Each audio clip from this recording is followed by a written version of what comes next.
Hello, magandang araw muli sa inyong lahat. Ito na naman po tayo.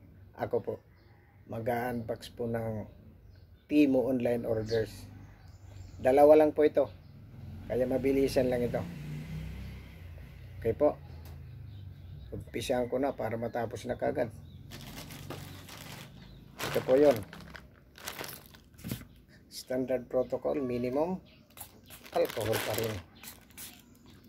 Yung palagi ito.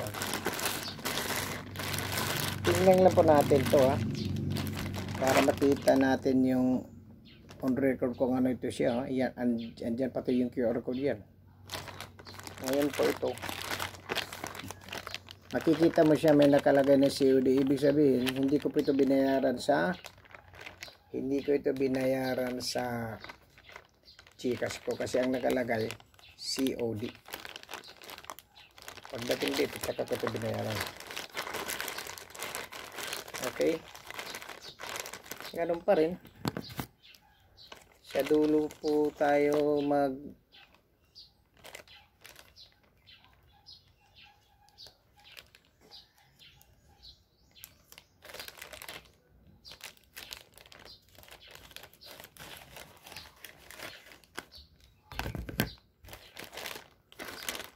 dalawa lang po ito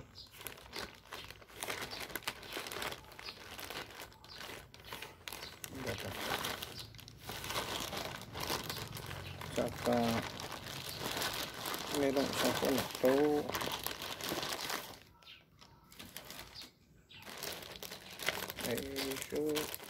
Akala ko kasi headset ito. Dito ako nalito. Ako po hindi naman nalinlang, nalito lang. Kasi ang tingin ko kasi rito, headset siya. Headset. Ito pala ay, parang kwanto foam na ipapadikit dito.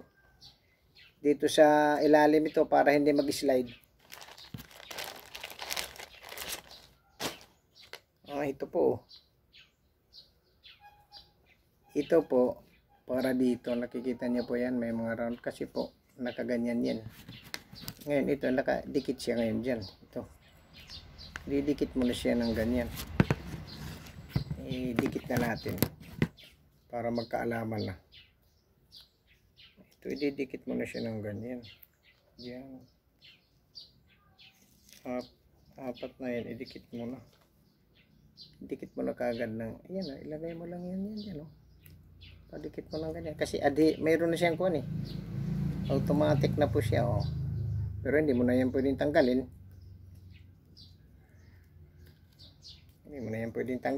Ayan po, ilagay mo dito.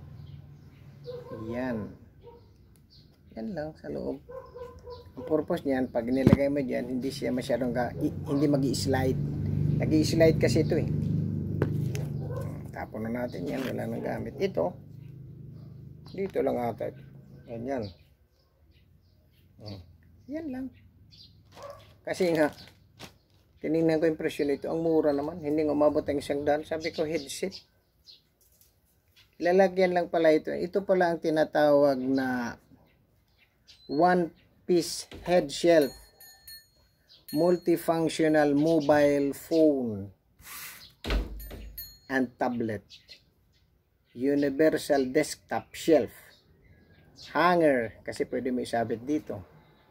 Detachable kasi natatanggal Headset stand for student dormitories sa mga estudyante po. Kasi siyempre yung computer desk nila pwede sa desk sa computer desk ito pwede ito lagay, masasabitan mo po Okay po.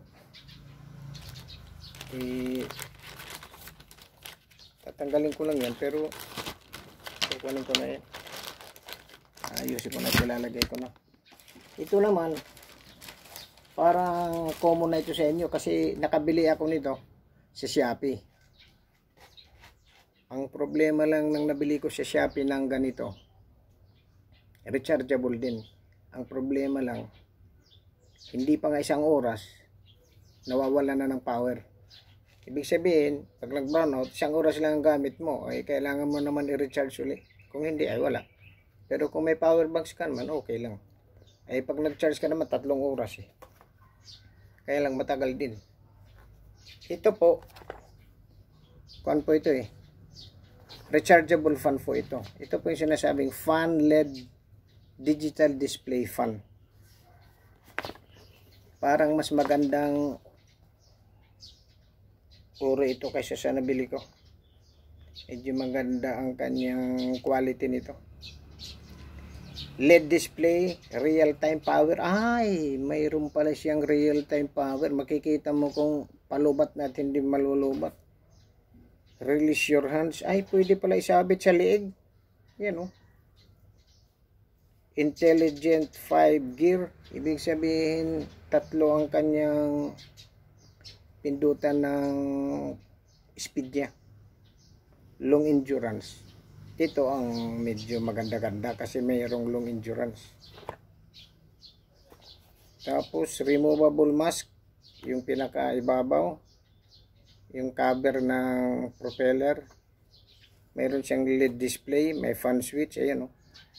90 degrees folding, info, input, out, interface. Ito yun, nakalagay naman siya dyan eh. Tapos yung binasa ko kanina, ito naman. Yan lang naman yan. Tapos ito yung kanyang marking ng box. Kailangan ko kasing ipakita yan. Baka for documentary purposes lang po ito. Opo. Yan po yan. Ito naman yung pinakasample niya. Yan o. Kinabiran yung babae rito ng kuwan eh. Titignan ko sa loob. Mas maganda ito kaysa sa nabili ko. Ako po, hindi ko po sinisiraan yung nabilihan ko sa Shopee, pero wag po kayong bibili doon. Wag po kayong bibili doon. Ito kasi mas nakakaiba ito. Kasi meron siyang kuwan eh.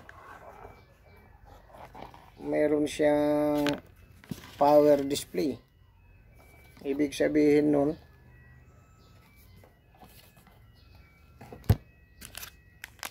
ano ba ito? Parang grabe, no? Ewan ko. Ito, kasi pwedeng isabit. Isabit mo sa leg, pero wag na lang. Mamaya malaglag pa eh. Nasira pa. Hawakan mo na lang. Ito po yung kanyang mga babasahin eh. Ayan o. Ayan po. Babasahin po.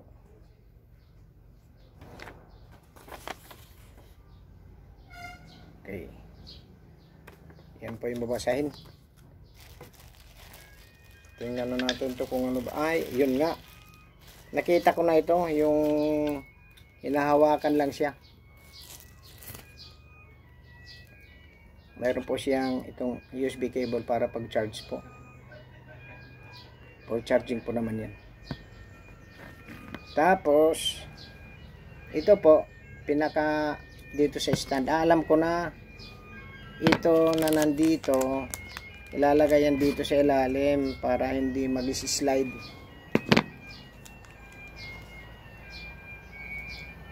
Ayan naman po yung kanyang kuwan eh.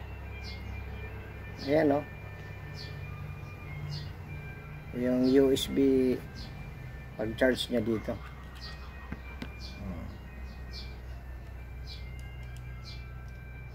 Ayan po.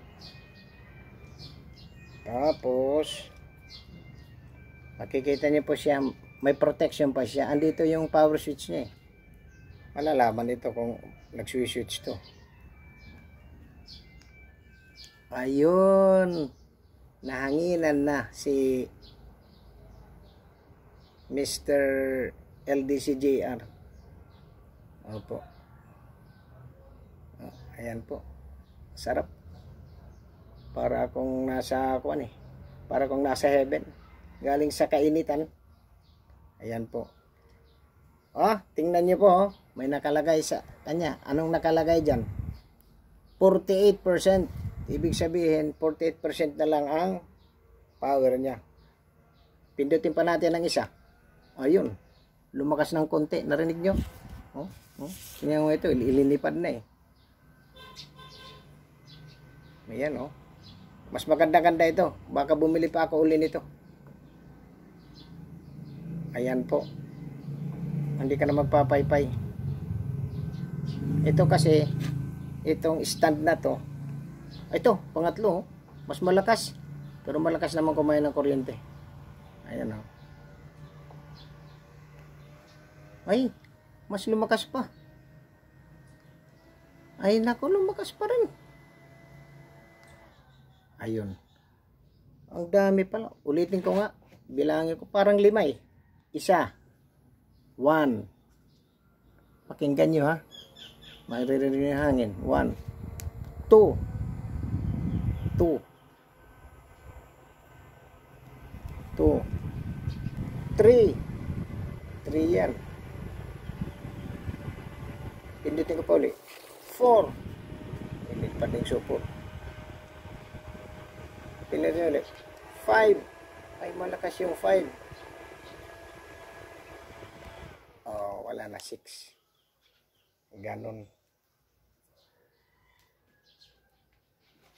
Walang sinabi yung nabili ko sa Shopee. Kaya, ako, dahil ito actual po ito ha. Actual po ito na unboxing at operation ng produktong to. Inire-recommenda ko po ito kaysa sa nabili ko noon. Pwede yung pagtiyagaan. Kailangan mo lang ng power banks. Anyway, meron naman akong nabiling power banks galing sa Bavin. Maganda rin. Okay po. Maraming salamat ulit sa inyong panonood. Sana'y nagustuhan nyo po yung dalawang in-unbox ko. Kahit dalawa lang yun, medyo mas maganda yung panghuli. Medyo exciting itong isa eh. Yung pahangan na ito. Kasi nakikita ko na ito. Pero mas maganda ito. Kaya pala mayroon siyang dito. Ito. Kikita ko lang. Itong dito. Kasi dito ilalagay yung ilalagay dito. Itong kwento. Ito. Ilalagay mo ng paganyan. Yan ang purpose niya. Okay po. Maraming salamat po sa inyong panonood. Hanggang sa susunod po na unboxing. Bye-bye!